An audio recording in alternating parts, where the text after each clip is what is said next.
Halo teman-teman, ketemu lagi di video vlog saya. Kali ini saya mau bikin video, tapi sambil layah-layah ya.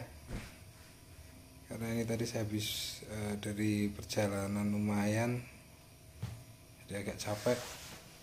Ini sekaligus berbagi cerita saja dengan teman-teman.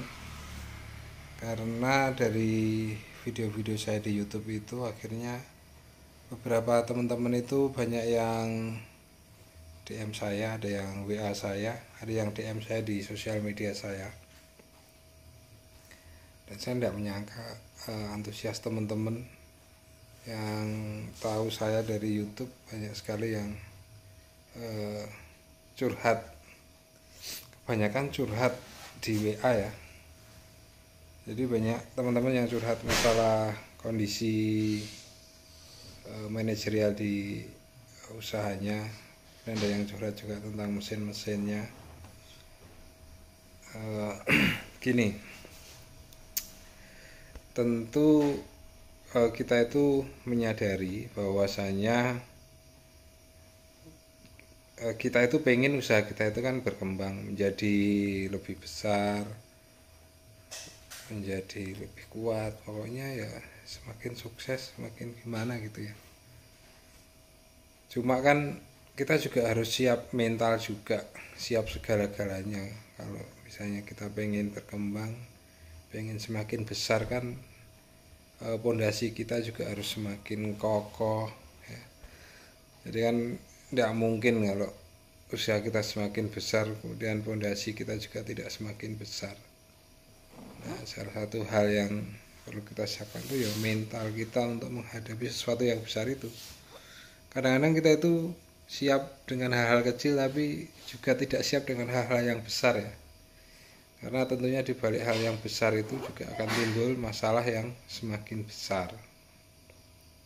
Satu contoh begini, ada teman-teman yang curhat itu masalah mau angkat karyawan, antara berani ndak seperti itu,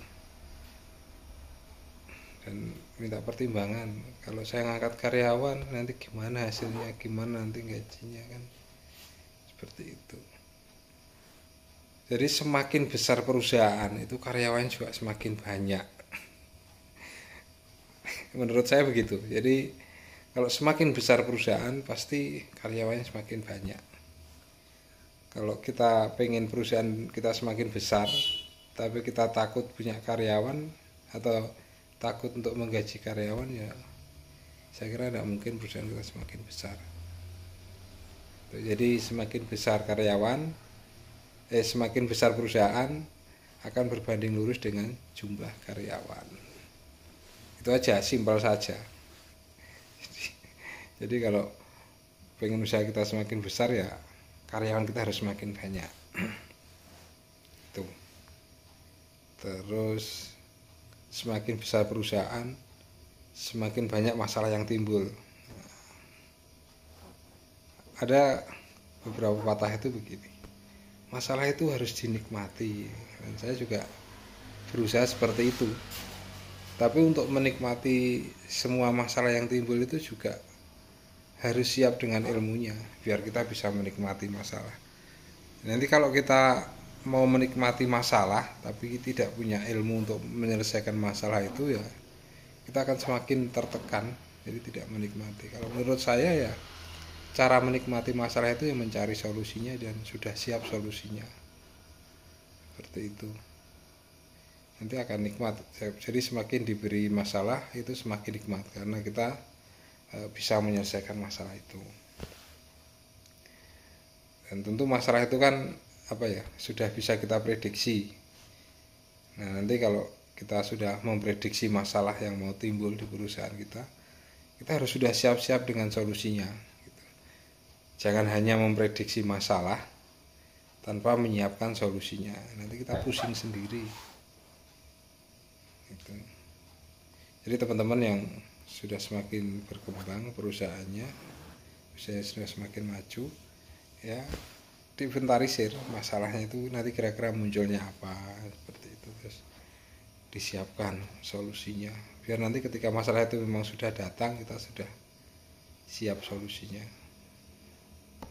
Ya tentu harus ada pusing-pusing dikit, stres-stres dikit itu ya. Kalau kerja tidak ada pusingnya, tidak ada stresnya, ya kayak ya tidak tertantang lah kita. Saya begitu. Ya gitu. Terus ya mungkin kan ini beberapa waktu saya memang enggak buat konten tentang proses eksekusi atau proses produksi di Madani ya, karena saya lebih fokus untuk kegiatan manajerialnya. Jadi untuk proses eksekusi pekerjaan lebih pada teman-teman yang lain yang sudah saya bagi masing-masing tim. Kalau saya lebih ke manajerialnya memang. Saya juga minta maaf untuk teman-teman, mungkin beberapa tidak bisa saya balas secara cepat, apa itu WA-nya atau DM-nya, karena kadang-kadang kan pas mungkin saya sedang perjalanan atau pas saya sedang menyelesaikan pekerjaan, sehingga saya juga tidak bisa fast respon. Tapi saya berusaha baik mungkin ketika ada teman-teman yang WA saya akan berusaha menjawab semampu saya ya. Walaupun toh kadang-kadang saya mungkin jawabnya itu hanya sepatah dua patah kata, itu pasti saya sedang mengerjakan sesuatu. Kadang-kadang saya tidak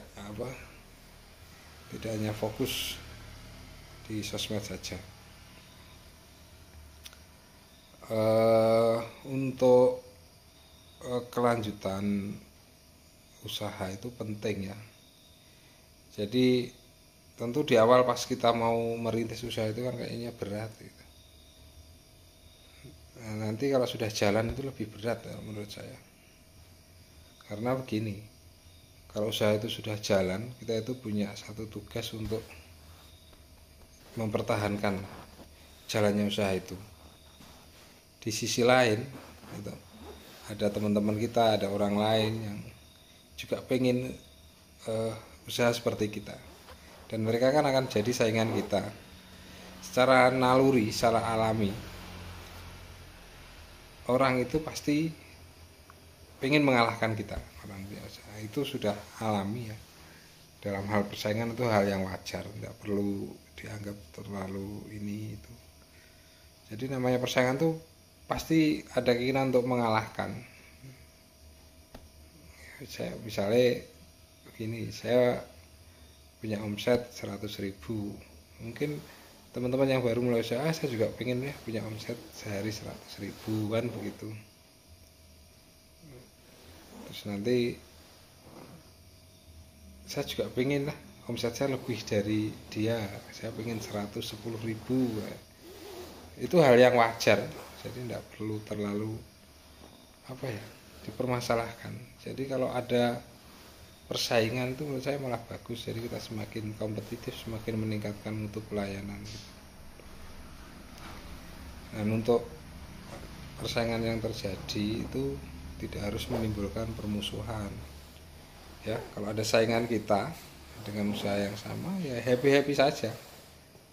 Kalau memang bisa diajak kerjasama ya kerjasama, kalau enggak ya enggak apa-apa, enggak usah saling menjatuhkan. Bagaimana kita fokus sama usaha kita.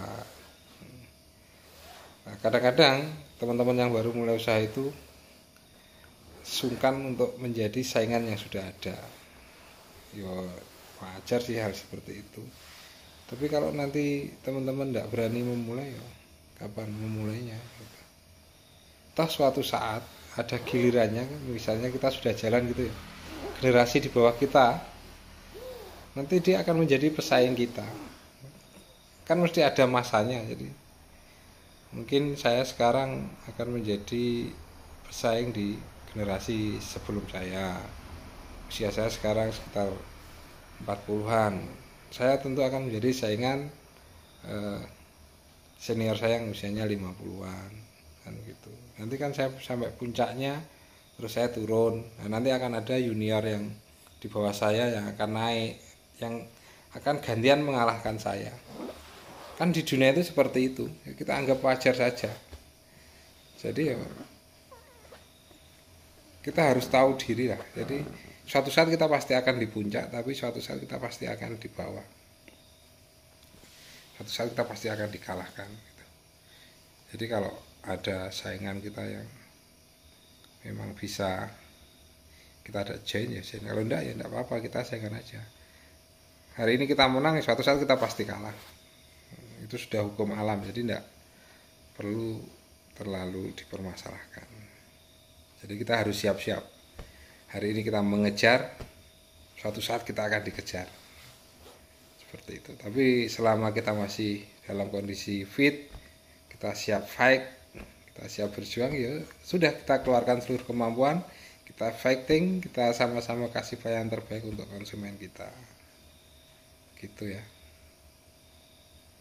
Oke, itu aja. Mudah-mudahan bisa memberikan inspirasi, berikan semangat untuk teman-teman yang berapa orang menghubungi saya mengeluh dengan kondisi usahanya. Saya sendiri juga setiap hari punya masalah dengan usaha saya, jadi sama-sama kita punya masalah, tapi ya sama-sama kita selesaikan. Tidak usah putus asa. Selama hayat masih dikandung badan, selama masih sehat, kita terus berjuang. Itu aja.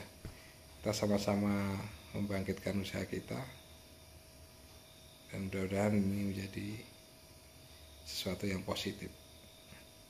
Selamat malam, selamat istirahat, dan selamat, semoga sukses kawan-kawan. Cayo.